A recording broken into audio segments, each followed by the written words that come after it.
Hello dear friends, ఎలా ఉన్నారు? బాగున్నారా? అయితే ఈ మధ్య కాలంలో యూట్యూబ్ లో ఎక్కువగా మనకు కనబడుతున్నటువంటి కొన్ని ట్రోల్స్ చూస్తూ ఉన్నాం. కొంతమంది ఫేక్ పాస్టర్స్ అని, అదేవిధంగా నకిలీ సేవకులని, వీరి సేవకులే కాదని, వీరి దైవజనులే కాదని చాలా మంది చాలా రకాలుగా దైవజనులు దూషిస్తున్న, తప్పు పెడుతున్న పరిస్థితులు మనం చూస్తూ ఉన్నాం. ఈ మధ్యకాలంలో ఎక్కువ కనబడుతున్న విషయం ఏంటంటే, మీసాల గుర్రప్ప అనేటువంటి ఒక దేవుని సేవకుడిని చాలా మంది ట్రోల్స్ చేస్తూ ఉన్నారు. చాలా మంది తప్పుగా మాట్లాడుతూ ఉన్నారు. ఎందుకు తప్పుగా మాట్లాడుతున్నారు అంటే, చాలా మంది ఏమన్నా ఫేక్ పాస్టర్ అని అంటూ ఉన్నారు. అంటే ఆయన చేసిన తప్పు ఏంటి, ఆయన చేసిన నకిలీ ఏంటి, అసలు ఇతను నిజంగా ఫేక్ పాస్టర్నా అనేది రెండు మాటల్లో నేను మీకు చెప్పడానికి ఇష్టపడుతున్నాను. అసలు ఇతని జీవితం, ఇతని యొక్క లైఫ్ హిస్టరీ అంతా కూడా మనకి యూట్యూబ్లో చక్కగా కొన్ని యూట్యూబ్ ఛానల్స్ చక్కగా పొందుపరచబడ్డాయి.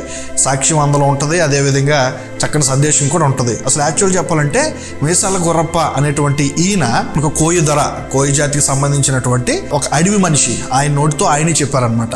కాబట్టి ఈయన ఎలా మారాడు, ప్రభువులోకి రాకముందు ఆయన ఎలా ఉండేవాడు, విషపు మనిషిగా ఎలా మారాడు, ఎవరు మార్చారు, ఎలా మార్చారు, ఏ పరిస్థితుల్లో మార్చారు, అసలు చచ్చిపోవలసిన ఆ వ్యక్తి ఎలా బ్రతికాడనే విషయాన్ని తన సాక్ష్యంలోనే చెప్పినట్లుగా మనం చూస్తాం. అయితే ఈ దైవజనుడి సాక్ష్యం ద్వారా, ఈ సందేశం ద్వారా అనేకులను ప్రభువులోనికి రక్షించినట్లుగా చాలా సాక్ష్యాలను మనం చూస్తూ ఉన్నాం.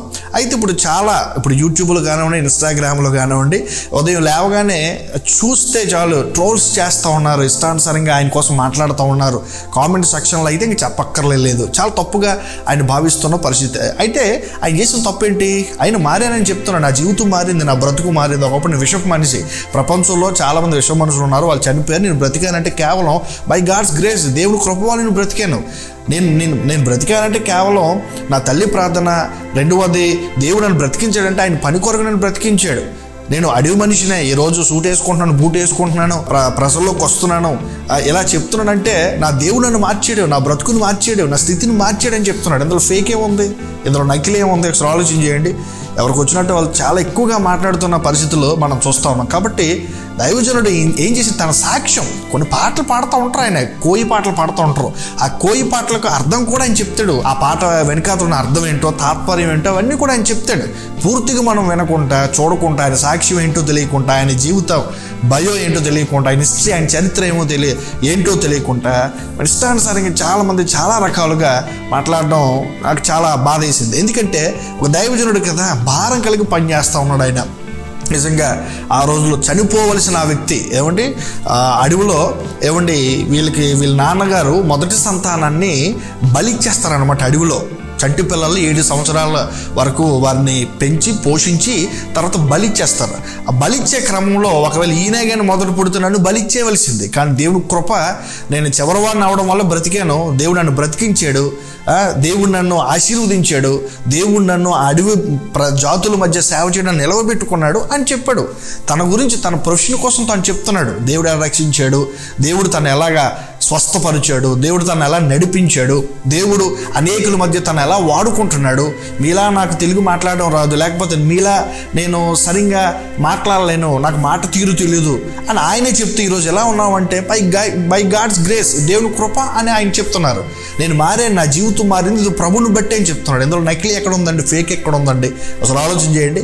కాబట్టి ఇలాంటి సిచ్యువేషన్స్ చూస్తూ ఉన్నప్పుడు కొన్నిసార్లు బాధ అనిపిస్తూ ఉంటుంది. నిజంగా నేను చాలామంది నాకు దైవజనులు లింక్స్ పెట్టారు. వారి సాక్ష్యాలు చూసినప్పుడు నిజంగా మీసాల గుర్రప్ప గారి సాక్ష్యం గొప్ప సాక్ష్యం. అనేక మందిని ప్రభు దగ్గరికి నడిపించింది, అనేకులు ప్రభువులు రక్షణ పొందేటట్లు చేయగలిగింది. అంత మాత్రం కాకుండా 30 మంది యవనస్తులు, 30 మంది బెగ్గర్స్ని, అడుక్కున్న వారిని ఆయన దత్తత తీసుకున్నట్లుగా మీలో ఎంతమందికి తెలుసు? ఆలోచించండి. ఈ రోజున ఒక్కసారి ఆయన సాక్ష్యాలను చెప్పాడు. మీరు చూడండి, నేను చెప్పడం ఇంకా తక్కువ చెప్తున్నాను, కానీ మీరు సాక్ష్యాలు బోల్డ్ ఉన్నాయి. ఆ ట్రోల్స్ చూడడం మానేసి మొదటిగా ఆయన సాక్ష్యం, ఆయన జీవితం ఏంటి, ఆయన బ్రతుకేంటి, ఆయన స్థితి ఏంటి, విషపు మనిషిగా ఎలా మారాడు, ఆ విషయం ఎలా తన నుండి పోయింది. ఆయన గిల్లినా కరిచినా మనిషి చచ్చిపోతాడు. తనను బట్టి ఏదో మూవీ కూడా వచ్చిందంట. ఇలా మనం చూడగలిగితే ఆ విషపు మనిషి ఈ రోజున రక్షణ పొంది స్వస్థపరచబడి అనేక ఆత్మను రక్షిస్తున్నాడంటే నిజంగా మనం చాలా ఆనందించవలసిన విషయం కదా. ఇందులో ఫేక్ ఏముంది, మాయేముంది?